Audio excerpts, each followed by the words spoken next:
აი როგორი ხელის კანკალით უნდა გადავრიცხო ახლა 47,000 ლარი საგადასახადოში იმის გამო რომ დამაკისრეს ჯარიმები და ჯარიმის საურავი და პროცენტები, საურავი და პროცენტები ვერ არის, ჯარიმა და საურავი საგადასახადო, მაგრამ მე ამას ვასაჩივრებ, ნახევარი თანხა უნდა დამიბრუნდეს.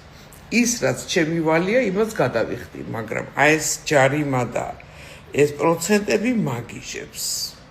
მაგრამ მიუხედავად ამისა, რომ ძღნერი ამინდია გარეთ, მე მაინც კაი ხასიათზე ვარ.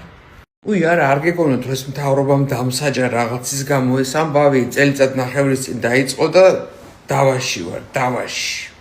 მაგრამ ეხლა გადავწყვიტე, რომ მთლიანად გადავიხადო და თუ რატო ამას მერე აგეხსნით.